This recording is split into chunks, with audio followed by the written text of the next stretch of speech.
Friends, today I want to share with you an important idea. My topic today is free thinking in Buddhism. Now, among all the religious traditions and philosophies, Buddhism is special. Why? Because Buddha gave us a lot of freedom. Buddha did not want us to be slaves to even to his teaching. You know, one of the discourses, which he called Alagaduvama Sutta, Buddha says that imagine that you are crossing a river, and now to cross the river you get uh, you know you use a raft. But after crossing the river, if you take it, if you carry it on your head, that's not the right thing. And there Buddha says that even Dhamma, you have to give it up once you attain it. And then Buddha asks, what about Adhamma? There's no question about it. Adhamma has to be rejected right away. So, it's very clear the Buddha did not want to make us slaves to an idea, thinking, or philosophy. Buddha gave us full freedom to explore. And one of the crucial Buddhist discourses that's relevant for us in terms of free thinking is called Kalama Sutta, and the discourse to Kalamas. Now, as recorded in the Pali Canon, we learn the Kalamas who were living in India in the 6th century BC, they were very inquisitive people. From time to time, they used to invite a lot of religious teachers. And as today, when the religious teachers come, they propose their theory, their idea, and they reject all the other ideas.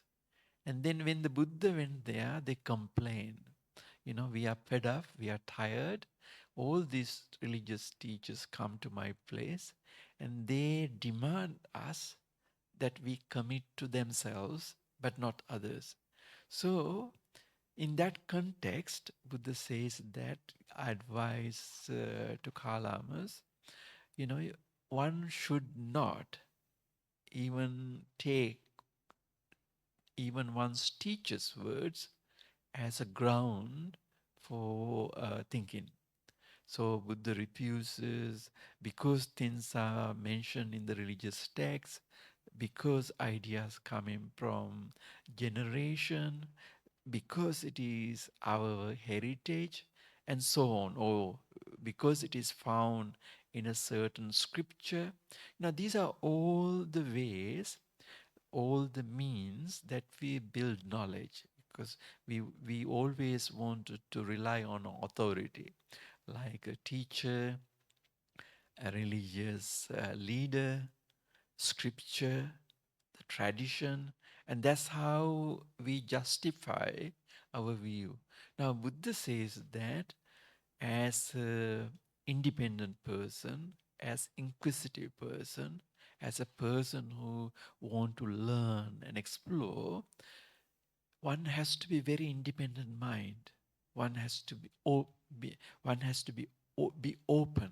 One has to open one's situation, condition, in order to learn. So there we learn the Buddha gives that, you know, very powerful teaching. You don't have to even accept the Buddha's word. And Buddha then say, if it is the case, how do you progress in the religious path? Buddha says that one has to judge according to one's own experience, you know, one's experience of the teaching. And there, Buddha introduced an ethical principle. if things are not going well according to the ethical standard accepted by the society, there you have to be very careful not to violate them. So this good and bad, right and wrong, that kind of convention that uh, appear in the society, you have to align with it. So there, Buddha gives priority the ethical aspect, the moral aspect, the good and bad as the criterion of judging what you practice. So there, very clearly, Buddha advises us to be independent, to inquire, to think further carefully what we listen, and then practice. Of course, as Buddhists, we know we have the Eightfold Path. Eightfold Path is basically ideas of righteous, correct path. And there's a good criterion to keep in mind when we want to judge things according to our own criterion, our experience. So, why freedom is important? Because all human beings like freedom. Nobody want to be in prison. Nobody wanted to be left in a room in a shell, and we all are independent minded, so we all appreciate free thinking. So a religious teaching or secular view or a certain one-sided view should not control people. So the in the Buddhist case, I think we can be very proud and we can be very thankful to the Buddha, not making us slaves to his teaching. Buddha gave us full freedom to test, to accept, to apply it, to try it, and then, after validation, to adopt it for one's life. So there you see Buddha behaved in an exemplary way, because usually teachers want their student almost blindly accept their view, and that's the experience of the tradition. But the Buddha went completely the opposite.